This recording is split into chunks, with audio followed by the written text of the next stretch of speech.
One of the ways that nonprofits have an impact and advance their mission is through the execution of programs and services. And the way they gather people in support of their programs, services, and mission is through events. So in this lesson, we're going to talk all about nonprofit programs, events, and services. Nonprofits serve their community in many ways. One of the ways they do this is through programs, events, and services. So in this lesson, we're going to talk all about how nonprofits can engage in these activities, both as fundraising tools, but also ways to engage their communities and provide service to beneficiaries. By the end of this lesson, you'll understand the difference and distinctions between programs and services, and you'll also be able to identify the most common forms of nonprofit programs. You'll understand the elements that nonprofit leaders should consider when they go about designing programs. And we'll talk about the ways that event planners should consider mission when they're designing their events. We'll also talk about fundraising versus non-fundraising events. First, let's talk about programs and services, what they are, how they're alike, but also how they're different. When you're looking at nonprofit work, think of a program as that umbrella level. This is that top level. These are your broad, longer range initiatives. So programs are structured at achieving those long-term mission-driven goals. So when we do strategic planning, we set forth the mission, we set those overarching goals, and those programs are in support of those things. Services, on the other hand, are more specific. They're more short-term. They are related to those immediate offerings that are needed to directly address individual or community needs. So you have programs up at the top level, and then falling underneath that are your services.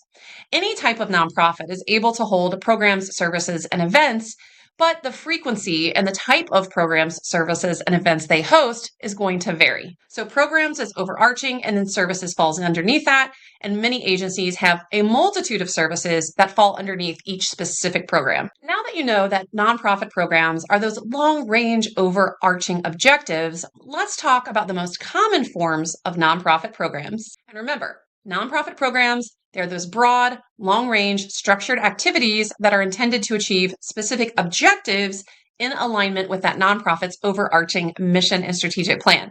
And those services are those immediate offerings that help fulfill those needs. Now, if you look at an organizational chart, which we covered in a previous lesson, we can actually design our programs and services in a way where we are departmentalizing our program.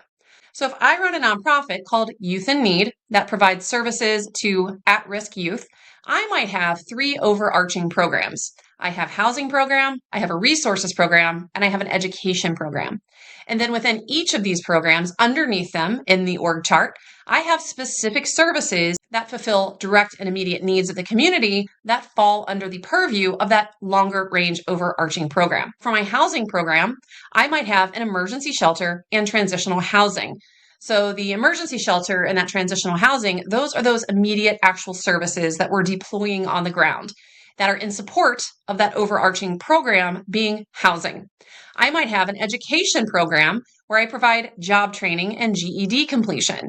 So education is the overarching program, but then all of the work that I do of executing services related to education fall under that educational program.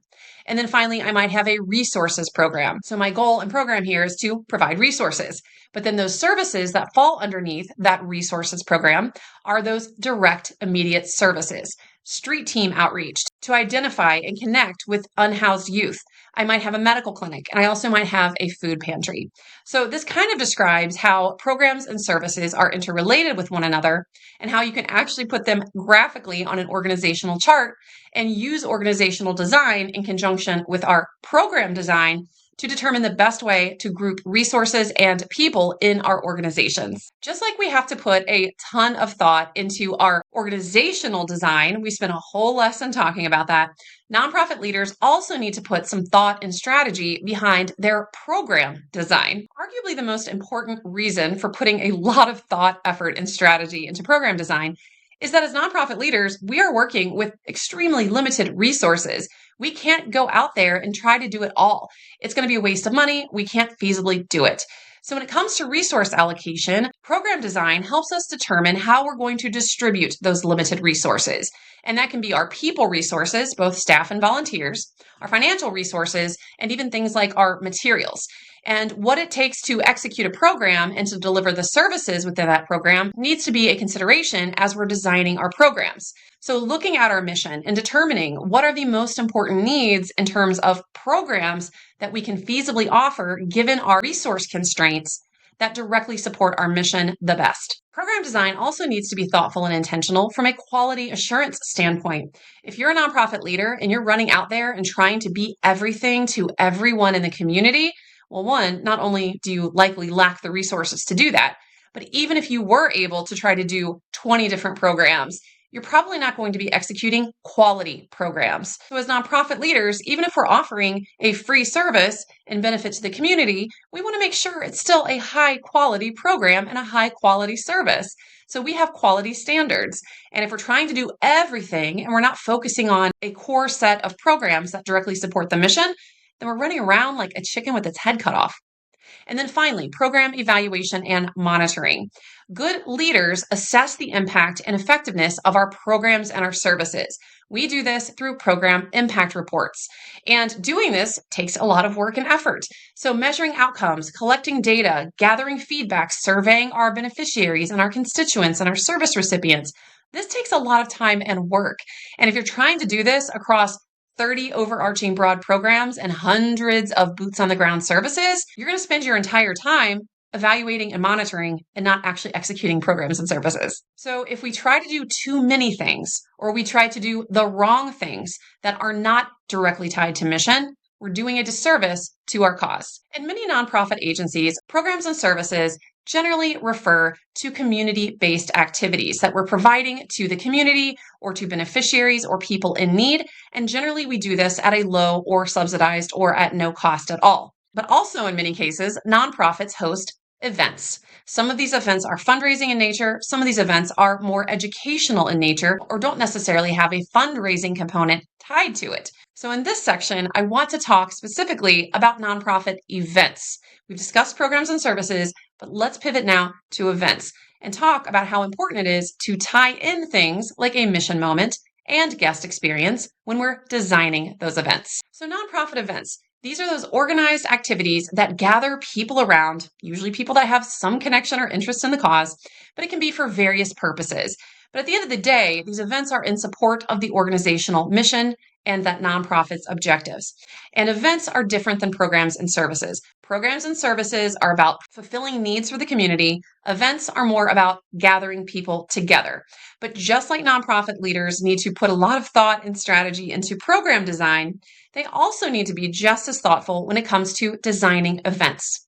And again, events can be either fundraising events like your cocktail parties, your runs, your walks, your rides, or they can be non-fundraising. But with all of these events, we need to be mindful of trying to have a moment in that event or during that event where we have a mission moment. This is where we dedicate a portion of that event, either on stage or whatever the type of event is. It's a time where we take a pause and we share with all attendees at the event information to educate about our mission and the importance of their support. And sometimes in the nonprofit sector, this gets a little bit lost. We get so focused on hosting successful or fun events that everybody wants to come to, or that is going to have a great reputation in the community, that sometimes we lose sight a little bit of making sure that we're always integrating the mission. Because not everyone that attends an event is going to be directly affected by your mission or its cause. Events are a great way to broaden our reach and influence in a community and build awareness of our agency, our mission, and our cause. So having that mission moment is a pivotal opportunity to educate and build awareness. Many times, nonprofit events are designed for donors to either recruit donors, to attract donors, or to keep our donors happy and engaged. And we need to make sure when we're designing events that we are giving a good experience to those donors. Because if we host an event and it's trash and it's a big mess and it's disorganized and it's chaotic and we don't have a mission moment and people are wondering, why are we here? What causes this support? It can leave a bad taste in the mouth of a prospective or even a current donor, and that can influence our fundraising in a negative way. And when it comes to donor attendance at events and all of the other ways that they engage with our nonprofit agencies, that sum of all of those touch points that a donor has with that agency can be summarized into what we call the donor experience. So in the nonprofit sector, we're always being mindful of ensuring that we have a great donor experience. from the minute a donor enters our organization, before they're even a donor, to the point where they've made a gift and now we're engaging in that stewardship and that continued cycle. We need to ensure it's a good, positive experience, and that mission always stays at the forefront. While not all nonprofit events are fundraising in nature, many of them are. Because as we discussed in a previous lesson, fundraising events is one of those revenue generating activities that nonprofits engage in. So it helps us raise money to support our cause, pay the bills, keep the lights on, and support our mission. So if you look at all the different events offered by nonprofits in the world, you'll find a lot of variety. There is literally no limit on the types of events that a nonprofit can host and use as a driver for fundraising. And I've seen some really innovative and creative ideas. But generally speaking, if you look at the majority of nonprofit fundraising events, they can be categorized into 5 common categories. These are galas, cocktail parties, endurance events, golf outings, and benefit performances. So if you work at a nonprofit agency or you're doing an agency analysis, now's a good time to assess the types of fundraising events that you hold each year and determine if maybe there's some opportunity to add additional fundraising events. First, let's talk about galas. Galas are these black tie formal events. Everybody gets all gussied up. It's usually a high dollar ticket. Corporate sponsorship is generally an important fundraising aspect of a gala. So corporations will pay to sponsor a table. Sometimes these are upwards of $10, $25, or even $50,000. And all the guests come into a venue. It's normally beautifully decorated. They sit down at an assigned table usually and enjoy a plated meal that is served to them. There's usually entertainment, there are auctions, and these auctions can be of different types. Auctions can include live auctions where your guests are seated in the ballroom. You have an auctioneer who's auctioning off high ticket, high dollar items and packages, usually that are exclusive in nature. So you might have tickets to the Super Bowl. So these are things that are generally hard to get and that are going to sell for a big dollar amount. Silent auctions are also an aspect of galas. This is where your attendees can bid on smaller packages. Usually your big, expensive, highly valuable, highly coveted packages are going to go in live auctions, and those smaller items and those smaller packages go in the silent auctions. And a lot of nonprofits now have really embraced online auctions. So they'll usually supplement their in-person silent auction with online bidding. So folks that are not even in attendance at the event can participate as well. I personally have done all of these things when leading a nonprofit, and I can tell you that offering an online aspect in addition to the traditional in-person silent auction and opening up bidding for anyone significantly increased our auction revenue. And another big fundraising driver within a gala fundraising event is Fund a Need. This is a moment where we're going to have a mission moment at the event, where we have an auctioneer who comes to the stage. We have someone who shares their story. We do that storytelling, explaining the importance of the mission, explaining how that agency has positively impacted that person's life, and then making a call to people in attendance in that room to please make an outright financial contribution. So you're not bidding on an auction item, but you're bidding on the mission. So when you hold up your bid card and say, I'm bidding $1,000 to this mission, that's basically signaling I'm donating $1,000 outright. So the guest is not getting anything in return. They're not buying Super Bowl tickets. They are directly donating, but they're doing it in a space where they're getting a lot of social recognition. Their friends are seeing she's donating. She must be philanthropic. So there's a bit of a peer pressure aspect that makes Fund a Need very successful in a gala setting. But the important thing is even if an agency hosts a gala, they don't do Fund a Need as a formal auction for fundraising. It's really important that they integrate that mission moment within the program. And when I say program here in this context, I mean the show flow, the people that come on stage, what time they come on stage, how long they talk, and that sort of thing. Galas are awesome. And for many nonprofits, it is their number one revenue generator for fundraising events in terms of dollar amounts. When I ran a nonprofit, our gala was consistently over $1 million fundraiser each year. In one record year, we raised over $2.5 million, and that's from one event. So galas can be very lucrative as a fundraising vehicle. Galas, however, they're very expensive. It's very expensive to have an open bar at a convention center or a big formal fancy venue. It's expensive to decorate a venue to accommodate a gala. It's expensive to have lighting and food and a catered meal that's a plated sit-down dinner. So a lot of nonprofits have started to adopt a sort of gala light approach. because galas are also very labor intensive. Even if you have a great volunteer base, it takes a lot of man hours to execute. Cocktail parties are like baby galas. They're not as expensive, they're not as labor intensive, and they're less formal. And what's nice about cocktail parties is that not everybody who is interested in attending a fundraising event wants to go get their hair done and their nails done and get a fancy dress or rent a tuxedo, nor do they own a tuxedo. Sometimes people just don't like really formal events. It's kind of like a prom for adults. So with a cocktail party, it's a less formal event. Usually women wear short dresses, men don't wear a tux, but they usually wear a jacket or at least a tie or a bow tie. And the cost of admission to a cocktail party is generally much more accessible. Instead of $500 a couple, it might be $150 a couple. So usually there is a ticket cost still associated with nonprofit fundraising cocktail parties, but it's a much more accessible ticket price. So that lessens that barrier to entry. When I led a nonprofit that had a huge gala, I knew of a lot of supporters who would have loved to have attended that event, but they couldn't swing $500 for 2 tickets. And they also couldn't afford all of the things that go into getting yourself prepared to attend a black tie event. So cocktail parties are a much more accessible fundraising event like a gala, and the program follows a similar format to a gala, with auctions and people on stage having a mission moment, sharing information about the cause, doing a live auction with bidding. It can have all of those other things as well, but in a less formal setting. And it's a lot more affordable and it takes way less man hours to execute. And it's more accessible to your constituent base. Now, are cocktail parties generally raising as much money as galas? Usually they are not. And some nonprofits will have both. When I ran a nonprofit, we had our huge gala, but I also had at least one cocktail party event each year that actually became very successful, bringing in about $250,000. So it was great to have that additional fundraising revenue, especially without the labor intensiveness and cost of a gala. So in my case, we had both. Now, switching gears to another type of event, we've got galas, we've got cocktail parties. These are more your fancy pants kind of events, even a cocktail party, which is less fancy pants, but still fancy nonetheless.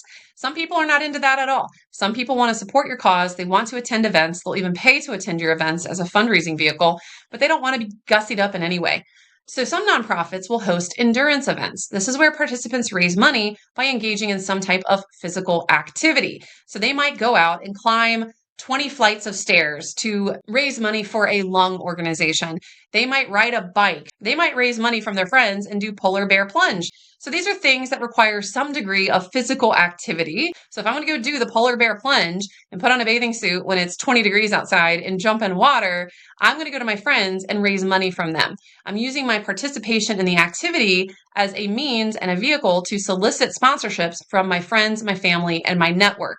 So I'll go to them and say, I'm going to do this crazy thing. I'm going to go jump in cold water in nothing but a bathing suit. Would you be willing to donate to support me in doing this? And it goes to my favorite nonprofit cause. So they're meant to be peer-to-peer fundraisers where you engage participants who want to do something that's physical in nature, and they raise money from their peers in the process. Probably the most common endurance events and or peer-to-peer events in the nonprofit sector are walks. You see a lot of 5 and 10K charity walks. There are marathons and bike rides. Another fundraising event that is physical in nature but has its own category because it is quite a bit different are golf outings. So these are pretty common. This is where participants pay to play golf either in a tournament style or in a less formal setting. And the proceeds that they pay for those entry fees or for a foursome, those go to benefit the nonprofit. In golf outings, a lot of nonprofits will raise money in additional ways, not just through admission. It can be things like a silent auction. It can be things like extra contests, like closest to the pin or a hole-in-one competition. And they often will sell whole sponsorships to corporations. So a corporation can pay to sponsor the event. They'll have a sign with their logo and their brand on a specified hole. Some nonprofits host benefit performances. This is very common in the arts, but not exclusive to the arts. This is where they host concerts, performances, or musical events with a ticket or admission price, and that ticket or admission cost goes to benefit the nonprofit agency. Now, at all of these things, I don't care if it's a benefit performance, a golf outing, or an endurance event, just like with our cocktail parties and our galas, all events need to have a mission moment, a time during the concert or a time during the golf outing when everyone's gathered back at the clubhouse after the event, where you take a moment, you pause, you ask everyone to please be quiet and pay attention, and you have that mission moment. You have someone there who's willing to share their story and explain to all event participants why it's so important that they're there, to thank them for their support, to share the impact that the cause has had on that person's life, and to ask them for their continued support. So fundraising events, they're fantastic. It's a great way to build awareness of your cause outside of your core constituency. It's a great way to raise additional funds. I've had many donors who would dutifully donate $1,000 a year consistently, but they never would donate more. But then when I host an event that they like and they want to come to, now all of a sudden they want to support that event and donate and support the mission moment. So it can really amplify the giving. It also can expand reach of your awareness and your cause to a broader audience, especially the corporate community. Many attendees at things like a golf outing might not have any connection to your cause at all, but they get a day off of work from their corporate job to go network and to benefit a charity. So you get attendees from a broader sphere of influence. Now that we've discussed the categories of common nonprofit fundraising events, let's talk about the events that are non-revenue and also talk about the distinctions between non-revenue events and programs and services. So again, programs and services, that's meant to be fulfilling the needs of the community. Events are about gathering people together to engage them in a certain event or activity. And nonprofits will often host non-revenue events. So these are events that are not meant to raise money, but instead they have the objective of building awareness of the cause, engaging supporters in advocacy efforts, recognizing supporters, cultivating donors, or educating. So these are different than programs and services. Programs and services are about program delivery. You're delivering your programs to the community directly through services, whereas non-revenue events are gathering people for these purposes that are not related to program delivery. Attending a non-revenue event doesn't mean that it's free to attend.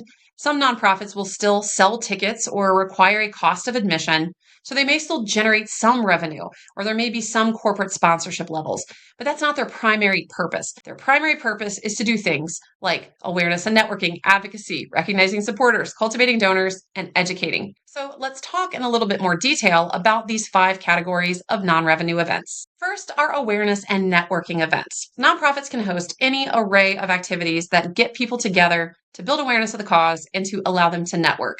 This can be things like picnics, potlucks, happy hours, bowling events. There's literally no limitation on what this can look like. But the purpose here is not to bring in money, but it is to get people together to share information about the cause and allow the nonprofit to network with the attendees and the attendees to network with each other. Advocacy events are those things that we talked about in the previous lesson. This is where we rally our troops and we mobilize them to get them together to advocate for legislative change, policy changes, and social justice that are around in support of our mission and our cause. This can be things like organized marches or lobbying, or even a sit-in as a form of civil disobedience. Supporter recognition events. This is an important part of a volunteer program.